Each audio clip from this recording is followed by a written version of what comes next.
I feel like I'm actually too queer.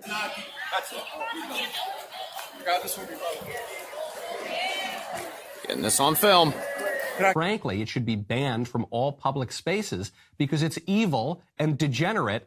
Arielle, thanks so much for coming back on Damage Control. Yes, we love putting in their place. It on the spot. I was like, I don't know. Yeah, so my first episode, you were my guest. If people actually haven't seen it, they should go back and watch it. But some of the clips from that popped off. One of the shorts has 1.4 million views where we talk about your identity, which is a lesbian, meaning a non-man who is attracted to and loves other non-men. But you've been seeing that elsewhere, right? Not just that TikTok? It's not just that TikTok. It was Johns Hopkins University or something like that had put it in one of their LGBT programs, or I think their inclusive campus documents or whatever it was. They posted something like that. Their HRC, I think one of those organizations as well, put something in writing. And I was just like, listen, we need to put an end to this right now because... And of course, the gay definition is still men who love men. Right, it's still men who love men. It wasn't non-women. Or how misogynistic is that? It's disgusting. It's bad. And some people are like, oh, they're just trying to include non-binary people or whatever. But A, I'm not sure non-binary people should be included in that. But two, you could still do that without defining them as not men. Right, exactly. Like men are the default and you're just the other. Yeah, the other. Okay, that's and more it's always funny to me when woke people accidentally become offensive, right? They're the worst, and they think they're so inclusive that they become exclusive. Yeah, there's this saying I've heard a long time ago that is like, when you were too open-minded, your brain can fall out. And I think that's true. Like everyone should be a little bit open-minded. But if you try so hard to be open-minded, you become just your brain falls out. Right? Yeah, you just become an idiot. So speaking of open-mindedness, we have to kind of tackle for our first topic, a topic I found pretty disturbing, pretty alarming, but a depressing new Gallup poll shows that gay acceptance is really on the downturn. And this is a poll by Gallup they've done that shows Americans' view of whether or not same-sex relationships are morally acceptable. And so back in 2022, 71% of U.S. adults said gay or lesbian relationships are morally acceptable. That figure fell this year down to 64%. So that is breaking down my math here, a 7% decline in just 1 year. And the biggest decline was among Republicans, which is very interesting. So in fact, between 2020 and 2022, majorities of Republicans approved of gay and lesbian relationships, but it has now declined to just 41%, down from 56% last year, whereas Democrats and independents still are much more likely, though even they saw a little dip. What do you think is going on here? I think it's obvious. It's very much the TQ, not meaning actual trans people with gender dysphoria, but like the trans and queer activists that are making us look like crazy people. And as much damage control videos you, me, Blair, Marcus, Buck, and whatever are going to make, it's not helping as much as we would like to. And these people, most of these people don't even have same-sex attractions or have gender dysphoria, and they're speaking for us. They're speaking on behalf of us or for us, and they're making us look bad. And because the videos that they're producing or the content that they're making is so ridiculous, it's being overshared rather than our moderate content. Of course, the crazy stuff always gets shared more. I don't blame Republicans for feeling this way. Not every person knows a gay person that's sane like us. They see what's in the news and what's on TikTok, and they see the crazy shit. And they're like, yeah, maybe not. Maybe the slippery slope was real. I'm going to vote otherwise, or I'm going to change my opinion on something. So hopefully people keep sharing our content and we make a better name for our community. I do think that the what I would call queer activists are dragging us down, right? And that's not just a gay person, a lesbian person, or an actual transsexual person. Right. It is the pronouns in bio type. Yes. Right. Pronouns and bios. Yes. The activist types, because what they've done, unfortunately, over the last few years is conflated things like gay marriage and, you know, the freedom of transgender adults to transition, things like that most people were fine with. Right. They've conflated that with radical ideas like, for example, that children can make life-altering medical decisions at ever-increasing young ages about gender treatment, that books that are openly pornographic, like genderqueer, or this book is gay, should be allowed in schools, including like middle schools, in the name of LGBT acceptance, that we have to pretend there are no differences between men and women in sports, and that Leah Thomas should just be allowed to switch genders and smoke the competition. Right. Most people aren't on board with that. And when you force them to choose between those extreme things, or because they present it as like, if you're not with us on this, you're against us on everything. Black and white. And when you force them to choose, more people are choosing to reject all of it, rather than to have the kind of nuanced approach that people like you or I have, which I think is unfortunate but predictable. I went back and I found this 2018 article I wrote in the Washington Examiner about why I don't support the current iteration of Pride Month. And it literally said the over-sexualization, the over-politicization of the, you know, gun control, abortion, looping up other stuff into it, and the extremeness of it is going to cause a backlash. And I think that's what we're seeing. 100%. 100%. Like we're about to go to Pride in 2 days. My friend Marcus and I hear the offensive T word. I don't know if you could say the T word on here, but we're going to go to Pride and we're going to try to film some videos. And it's a very strange feeling to, as a lesbian and a trans guy, go to Pride and worry that people are going to hate on us for being a lesbian and a trans guy. Just because for your opinions. Because you have different opinions and different ways of viewing things, and because we're content creators and people dislike the things that we say, of course. And it's a shame that in my own hometown, I'm going to potentially get shit for just being at this event. Yeah, it is. It's really depressing. I wouldn't go when I lived in DC for so many reasons to the Pride parades or even to the gay bars because I didn't think I'd be welcome there. But I will say, I think there's also a second piece of this phenomenon, of this polling change, that I think some people on the right were in the past very homophobic, right? Commentators or TV hosts and et cetera. And when the polling changed, they kind of had to be quiet about it for a few years, and they took more, you know, they just didn't talk about it as much. They took back seats. I'm thinking of the Matt Walshes of the world, right? And then as these polls have started to change, they've really just gone all out. And now they're not just, you know, pushing back on healthcare decisions for kids. They're saying ban trans adults. They want to everything. Right. They want to repeal gay marriage. They're really going all out, and they're exploiting this to let their, you know, old homophobic, frankly, freak flag fly that they had put away for a few years because it wasn't cool anymore. And that's unfortunate. I also, so they're doing that and I think unfortunately part of the reason they get away with it is that like the left for so long called everyone a bigot, that when some people now are being kind of bigoted, it's like, well, those words have no meaning, and people aren't really that off put by it anymore because it's been so watered down. The words become just frivolously thrown around that it doesn't mean anything anymore. Same like racist or Nazi or whatever.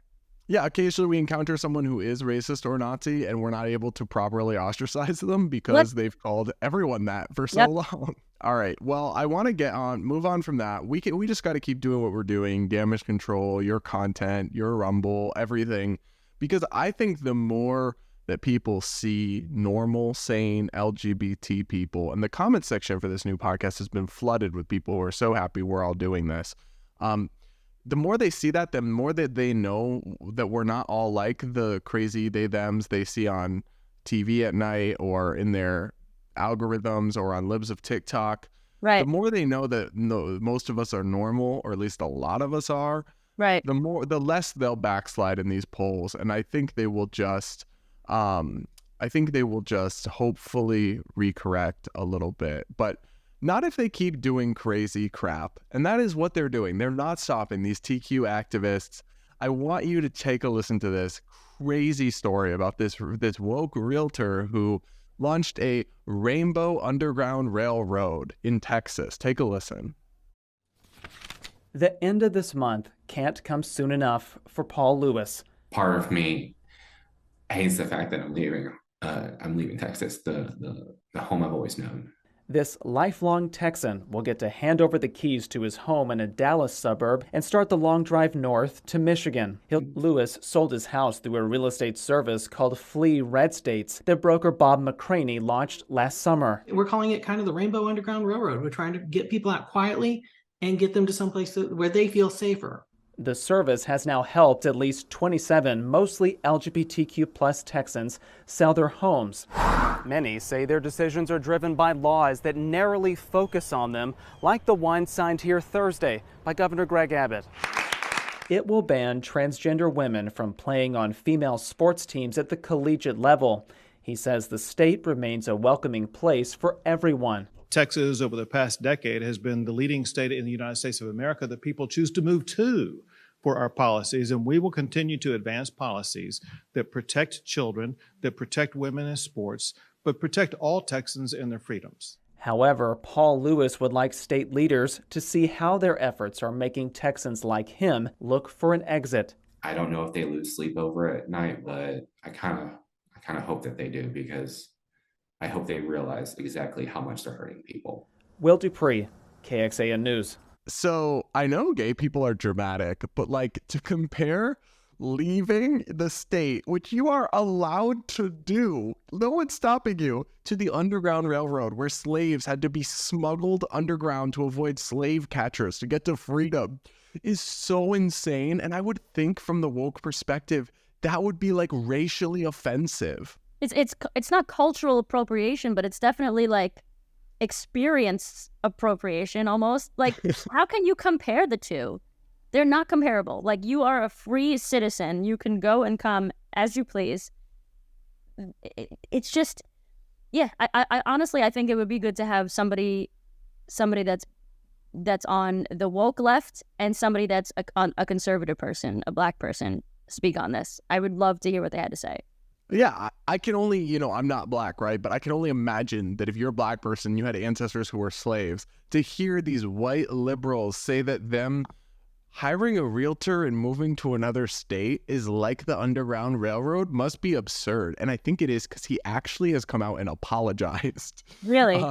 Because he got canceled he got backlash, and he has now said, let's see, the quote from him, he did that thing where they sort of apologize. So the guy told the local news outlet that he would, quote, like to apologize and acknowledge the harm for the use of the Underground Railroad in discussing the LGBTQ migration from red states. But then he added, in no way was I trying to equate this slavery-based oppression with that African Americans experience today with the opportunity that white LGBTQ people have to escape to a different state. Wait a second.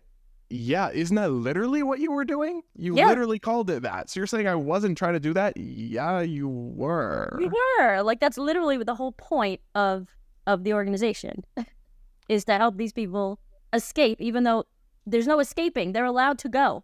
It's not escaping when they're like, sure, you can, no, like, there's nothing. Yeah. But the other thing is, like, what are you escaping from exactly? I don't think that's the more important part.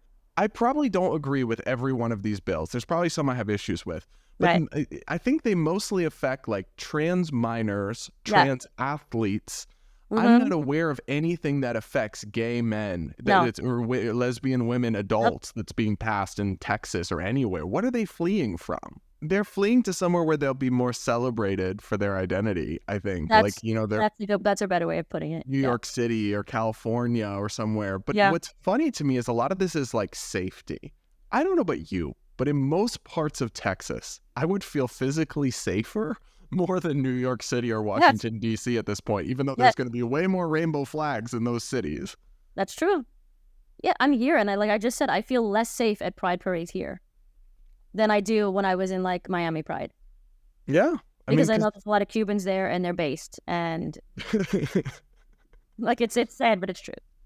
The other thing that I find really interesting is there was no need for this, in that you could already, if you were an LGBT person and you wanted to leave Texas, you could just hire a normal realtor. So I think this guy is just like came up with this grift to get customers and get money. Like that, I literally think he's profiteering off of this. Oh, 100%. It reminds me of, go ahead. Oh, but no one's even taking him up on it. Texas has a population of 30 million people. So you got to assume there are thousands and thousands and thousands of LGBTQ people. And only dozens have taken up on this offer. Dozens. But what about all those issues? Like, if it was really that bad, all of these people would actually be fleeing. Yeah, they're not. Yeah. Like, remember all those people that said if Trump is elected, they were going to leave? None of them left. No, they None never of them do. left. Because it's not that bad here. It's actually quite good. Yeah, it's funny they love to talk about privilege, but this stuff reeks of like, you're privileged if you think that these are the big problems you have. I don't know, man. I find it crazy. I find it hilarious when the woke people wrap themselves up in pretzels and accidentally. It's like, if you become so, there's the horseshoe theory that far left and far right, if they go so far, they start to sound the same. Right. I think that's accurate. Have you ever seen that parody video that's like woke person and racist Yes. agree? Yeah. People should be separated by their race. I agree. Yeah, I'll super cut a clip into that, but it's really funny because I think it it was is JP. parody. It was JP's video, I think. Yeah, it's parody, but it's like parody, yeah. At a certain point, they sound the same. They do. All right. Well, speaking of insane stuff on this front, I want to talk about something President Biden said that people are not happy with. Now, you and I aren't parents, but even if you're not a parent, I think just you can understand why this would rub parents the wrong way. Take a listen to what Biden had to say. It's wrong that extreme officials are pushing hateful bills targeting transgender children, terrifying families, and criminalizing doctors. These are our kids. These are our neighbors. It's cruel and it's callous. Not somebody else's kids. They're all our kids.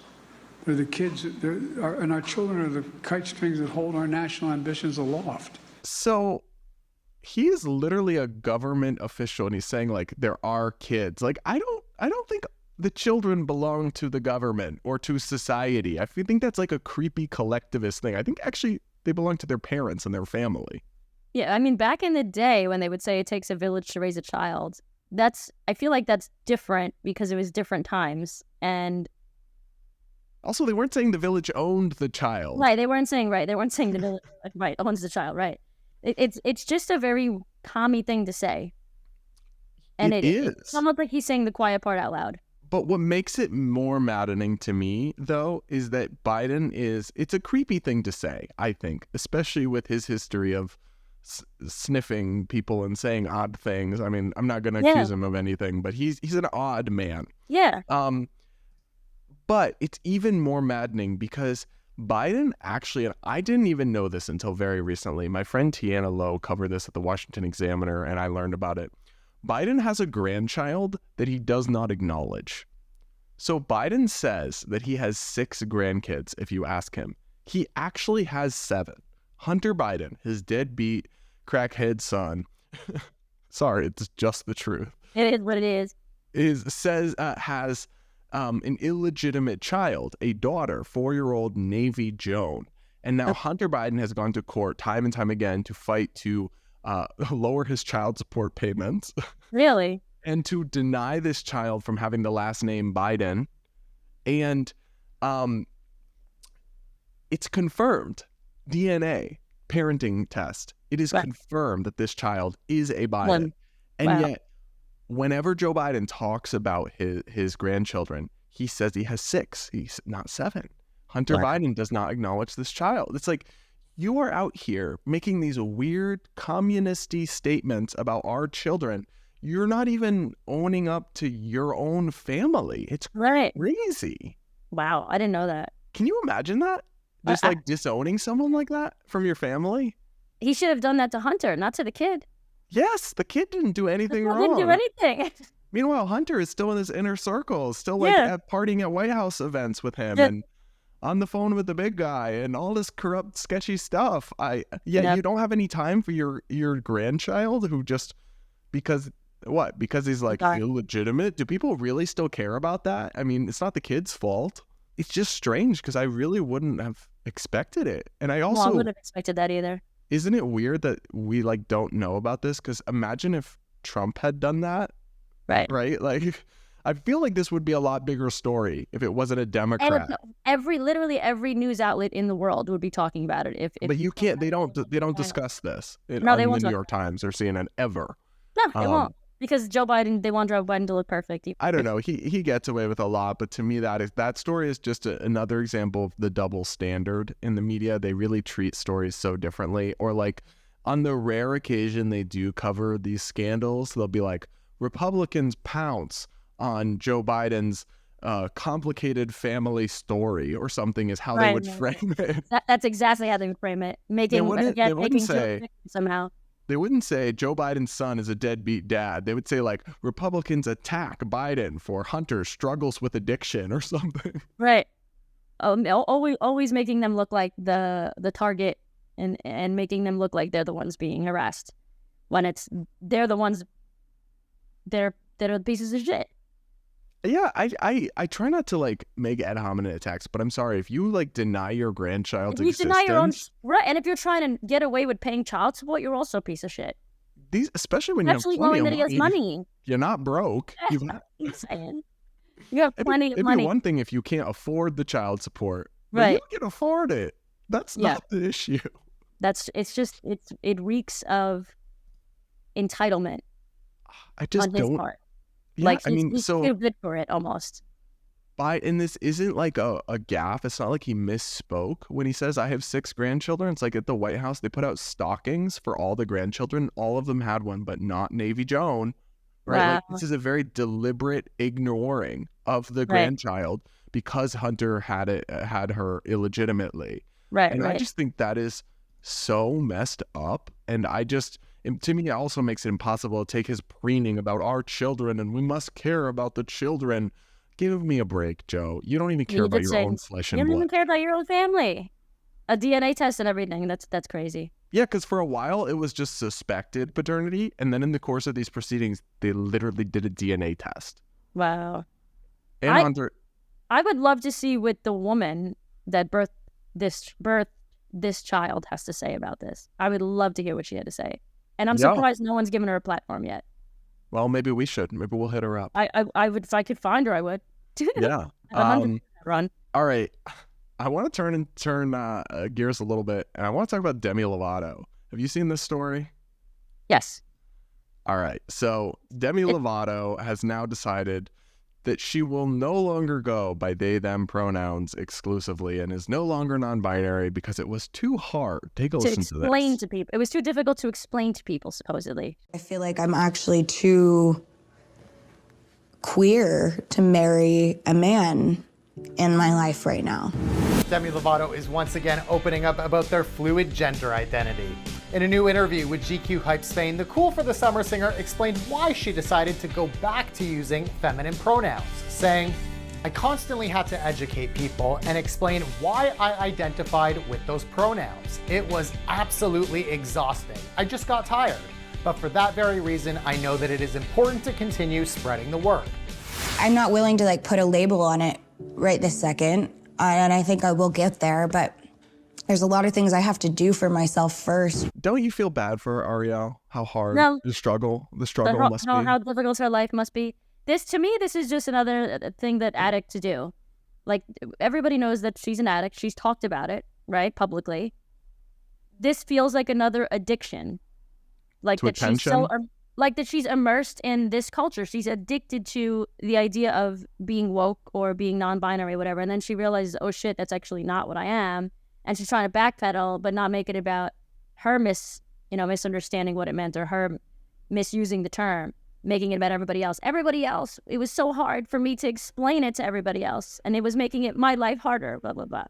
Like, if you're actually a non-binary person, wouldn't you want, or like a lesbian or a gay person or an actual trans person, wouldn't you want to forward the acceptance of your people no matter what it took? You or I could have easily, this isn't how it works, or you or I would have said, well, it's too hard to be gay. We have to explain it to people and they don't understand. Literally. So we'll just be straight instead. Yeah. Huh? Like, no, that's not how it works. That's not how it works. And but that kind of is how non-binary works, because, there's this whole born this way idea about gay or lesbian, and it's a little more complicated than that, but it is something you can't change, right? Right. You can't change it.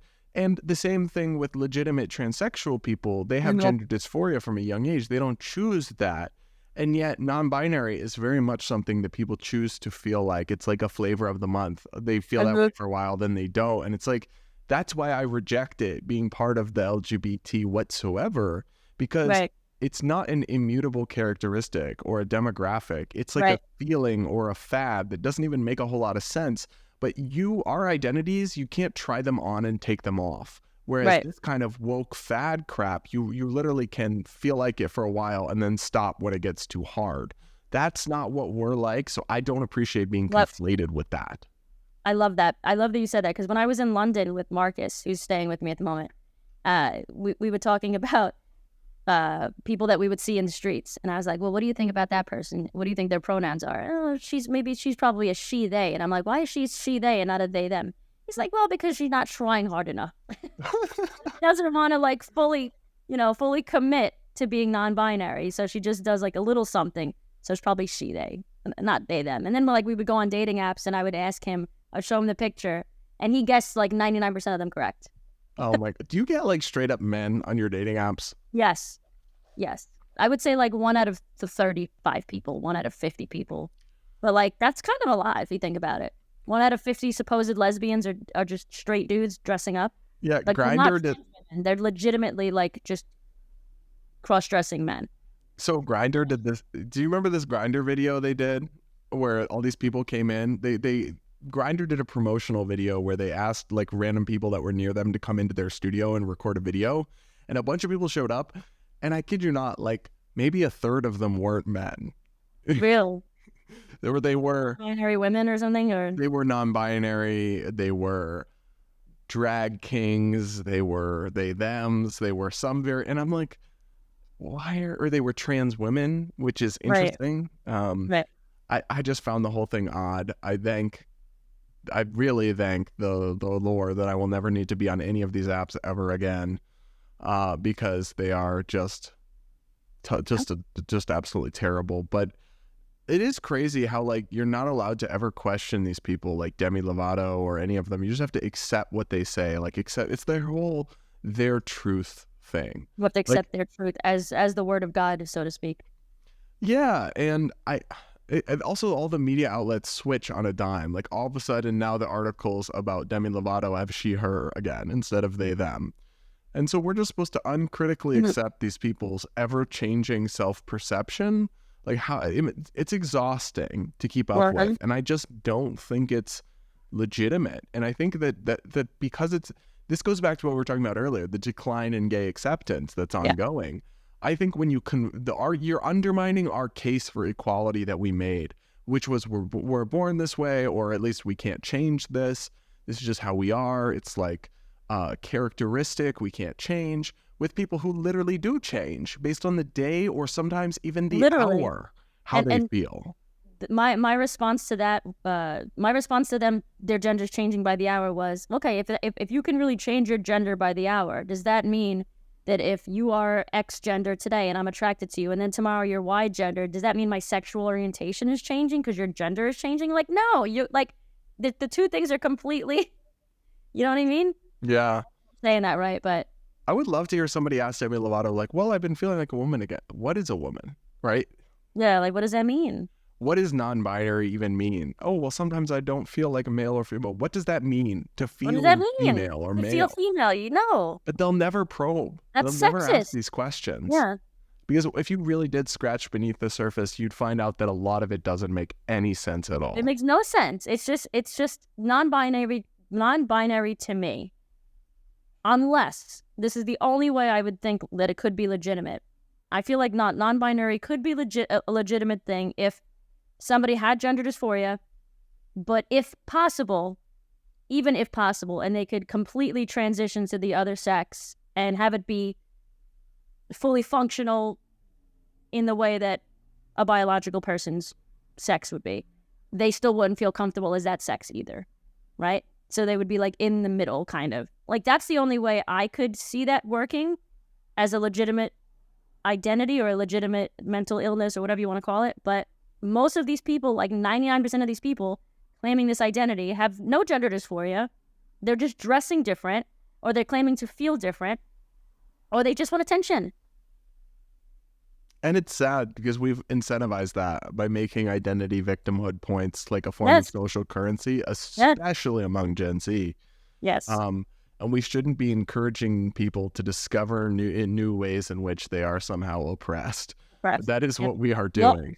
Yeah. And that's why you see all these little, I say little, meaning like, 13, 12, 13, 14-year-old girls, middle-class suburban white girls, claiming all these other identities because they probably are just white middle-class straight girls and they don't want to be that. That's boring. That's not boring, cool. But not even, it's boring for them, but also more importantly, you become the oppressor. Right.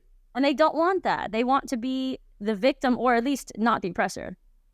Yeah. So they choose an identity in the middle, so they're like kind of neither. And that all stems from the fact that now we're stigmatizing their characteristics, right? Like to be just a straight white person in certain, most of society is still normalized, but in like super woke spaces is like can't be right. It's like, oh, you can't be a straight white dude, right? Right. All right. Shifting gears slightly, I want to get your reaction to this video. Check out this guy who was reading Bible verses. He went to a pride parade in Pennsylvania, in Reading, Pennsylvania, and he was arrested by the police for just protesting a pride parade. Take a look at this. Guys, let them have this is public property. Within respect. Oh, I'm respecting it. Let them have their event. You know who's cheering for us? The people that are in hell. So you do you, and I'm going to do me. This is public property. You. God is not. That's it. Grab this one, brother. Getting this on film. Can I give him my bag while it stuffs him? Yo, I'm gonna need you to go to 128 North. Okay, first of all, I don't think any of that's legal. No. They're not allowed to just randomly arrest somebody in the street with a sign. Like, he wasn't harassing anybody. He was to the side. It wasn't like he was in people's faces. Jesus will say, like, then, okay, like, no, personal space, like, back up. You can say what you want to say, but you also cannot prevent me from what I want to say. You can't be in my face, right? And especially, like, spitting on me, potentially. There's nothing... Did anyone talk about this? Like, why yes. They did? Update, they arrested him for disorderly conduct. But there wasn't any in the video. And then even in the arrest warrant, or in the probable cause affidavit, they didn't actually allege any conduct that was disorderly, so the charges were dropped. They just arrested this dude. It's a clear violation of his free speech. The Foundation for Individual Rights and Expression, one of their attorneys, called this out on Twitter. But then also, did you hear the activists, the LGBT people, applaud him getting arrested? Yep. That's insane to me, because just a few decades ago, it would have been radical gay activists who were arguing for acceptance, who were the minority viewpoint or the fringe, who were getting arrested. And they would have understood that even for somebody who you think is homophobic or who is bigoted or whatever, has to have that free speech right to protect you having that right. Meanwhile, these idiots, in the name of the alphabet movement, are applauding the cops arresting someone for speech. That is illiberal. That is not liberal in any way. There's nothing liberal about it. Yeah. Is fascism the right word for that? It is fascist. It is fascist behavior. Yeah. I feel like back in the day, not even back in the day, this is like 5-6 years ago. I have glitter on me. Like 5-6 years ago, when we would see somebody like this at a pride parade, we would either ignore them or we would walk up to them and be like, I hope you have a nice life and whatever. We're going to live our best lives. Thank you. And like, that's it. Like, just let him know that we see you, but we disagree. We're going to go our other way. Like, that's how we would handle it back then. And now people are applauding for this person to be taken away. There's always 3 or 4 of these people at pride events. There's always 3 or 4 of them. Like, but nobody really pays any mind to them. Yeah, they used to come to my college and preach about how gays were going to hell because it was a public college, so they had to allow anyone to speak on the public parts of the campus because that's how the First Amendment works. And either people would walk by, roll their eyes, and ignore them, or they would go debate them. And that's good. But what are you, so fragile you can't hear one protester in a whole celebration for you? And this cop seemed drunk on power. I mean, what is he saying? Let them have their day. You must respect it. No, he doesn't. Yeah. He doesn't have to respect it. It's a free country. I mean, do whatever he wants, as long as he's not inflicting on their right to their personal speech, which he wasn't. Yeah. No, he wasn't. He wasn't like running after them and yelling in their faces. And no, that's leftists. Leftists do that. But the other thing that this ties into a little bit that bothers me is we have on tape a police officer violating someone's rights and nothing will happen, right? You can't sue the police officer because of qualified immunity. You will not be able to get accountability. The officer is not going to be fired. Nothing bad's going to happen. The charges will be dropped, but you're not going to get, like, your rights were violated. That shouldn't just be okay. That shouldn't just go away. But isn't this also like these people are the same people that are fighting for less police force? Yes, right. Yes, but then and they like fear the police when it's on the police, but when it's on their side, of course, like they're all for it. Right. Yeah. Hypocrisy is just it's. It's crazy though, because they should understand. They hold like the radical alphabet people. They hold a lot of views that are minority views, that are fringe views. There are a million genders. Kids can consent to sex changes. These things are minority views, and yet they are cheering on the suppression of minority views with force by the police.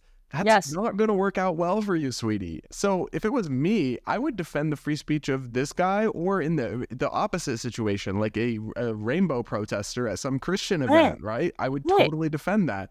But you can't have it only one way. You can't just have free speech for your side, but not for those icky people. And that's what these people seem to advocate for. Yep. That's what they've been advocating for years. They're only trying to cancel the other side of things. They're only trying to protect their side of things. But then all the ACLU won't speak out about this, right? These liberal groups, because free speech used to be a liberal value, right? It used to be a hardcore liberal value, and now they just don't care about it anymore because they're more concerned with equity and, progress and tolerance, but not actual tolerance, which includes tolerance of ideas. Other views, right? Oh, so depressing to me that people on either side of the political spectrum don't understand free speech, because they really don't. Because listen to this next clip from a right-winger who apparently doesn't understand how free speech works. This is Daily Wire host Michael Knowles on why the pride flag should be banned. That flag is offensive to all normal people. It is a symbol of pride, the deadliest of the 7 deadly sins. It obviously has no place in a middle school classroom, and frankly, it should be banned from all public spaces because it's evil and degenerate and signifies an ideology that is contrary to truth, goodness, beauty, and reality. And it is an indictment. Truth and goodness and reality is exactly what LGBT people go through every day. Like, that is I hate that word, but that's our truth. Like, that's how we were born. That's how, like, you can't change it regardless if you're born that way or not. And it's good to be who you are as long as you're not directly hurting somebody else. Even if you think it is some bad symbol, guess what? Bad symbols have to be allowed, right? If you believe in free speech, which I don't think Michael Knowles does believe in free speech. I think he's pretty clear about that. But a government that's powerful enough to ban the pride flag is powerful enough to ban the Bible, right? Right. You can't have only free speech for you and for your friends and not for the other side that disagrees with you. Yep. In fact, I think somebody said this to me years ago, and I hated them for it, but they were very right. They said that the places like the internet and just the idea of free speech, but especially because places like the internet exist, are very important because it gives people the opportunity to say offensive things. But if they didn't have that opportunity, we wouldn't have the opportunity to potentially correct them or educate them as well. So they might, if they weren't allowed to say these things, they walk around thinking them anyway, and we never know what they're really feeling. We never have that opportunity to educate them. Yeah, and it's also like hardcore social conservatives like Michael Knowles are a minority of our society. Right. So right. if you Most people are socially liberal, right? Yeah, or at least moderate, right? And so these hardcore social conservatives are maybe like 20, 30% of the country max. If you want to play the game where things that are viewed as degenerate or untrue or bad by society start getting banned, you are going to lose that game. not the alphabet people who, whether you like it or not, have more public support than you at this time. Yep. Like, you're setting the stage for your own censorship to be banned and to have your symbols banned if you start advocating for this stuff. Yep. And I think it is so unprincipled. I think it is so short-sighted. And it's unfortunate because I felt like until very recently, conservatives were the better side on free speech. And I think they still are. But like, if you're just going to... I think he's a fringe minority. I think he is. I do. But I think that if that catches on, it will be a really bad development. Yeah. I mean, Ben Shapiro also was getting shit for telling trans people that they shouldn't be allowed to own firearms. Right. There's also, not abiding by the Second Amendment. These people don't have any felonies under their belts or anything. So it's, Blair was calling him a gun grabber, I think. She roasted him for good reason. Yeah. You can't say you support free speech or gun rights or whatever, and then except for the people I don't like or that I disagree with on religion or whatever.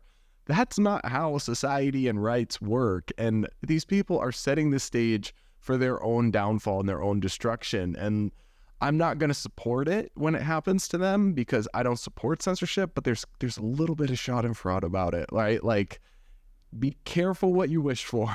Yeah. And well, they're only wishing for it because they think it's their side they think their side's on the right, pun intended in this case. But it's going to affect every side. It doesn't matter if the laws change. Yeah, especially because you think of like geographically, there's always going to be some places that are dominated by liberals. And do you want the minority conservative viewpoints there to be banned, right? So that you and your red places can ban minority liberal viewpoints? No. Right. How about we just have all the ideas, right? How about we debate? How about we argue? How about we let all the symbols be seen? And of course, make the distinctions. There's a legitimate argument that this pride stuff doesn't belong in middle school classrooms. But you're, again, taking your argument way too far and discrediting it by saying, and ban it from everywhere, ban it from public. What? That's demented. I really don't understand why. I mean, I understand why they're doing this. They're trying to get back the ground that they feel like they lost, but it's going to be ground that is lost for all of us if they continue this way. It is. Yeah. All right, Arielle. Well, thank you so much for coming back on. It has been a blast. Everybody, be sure if you like damage control, you will love Arielle's content. So check it out. Her channel link will be in the show notes. Thanks so much, and hope to have you back again soon.